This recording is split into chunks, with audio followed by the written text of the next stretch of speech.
এই যে বুলাগঞ্জের পাথর, বুলাগঞ্জের সাদা পাথর খেয়ে নিল বা খাড়া নিল।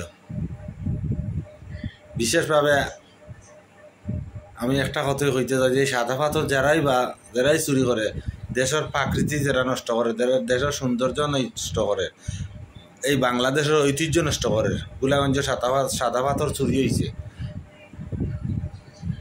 আইনের আওতায় নিয়ে এরা শাস্তি দেওয়া হোক। কারণ আমরা দেশের জিনিস যদি নেয়া লুটপাট এইভাবে হয়, তাহলে আমরা দেশই তো শেষে দিব।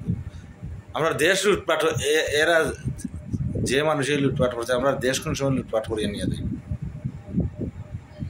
যে আমরা দেশের এইভাবে ঐতিহ্য নষ্ট হয়, এইভাবে সাদা পাথর চুরি হয়েছে, এটার আইনের আওতায় নিয়ে তারা শাস্তি দেওয়া হোক। বিশেষভাবে আইনের আওতায় নিয়ে শাস্তি দেওয়া হোক। কারণ তারা যে কাম করছে, একটা দেশের ঐতিহ্য নষ্ট করছে। দেশ কোন সময় অন্য দেশের কাছে বেশি দিব।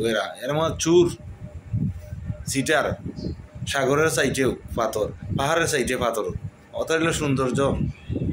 এই সৌন্দর্যটা নষ্ট করছে, আমরা দেশ নষ্ট হইব। এই বাটপার হলো কারণে, চুর হলো দরিয়া আইনের আওতায় নেওয়া হোক। সালামু আলাইকুম।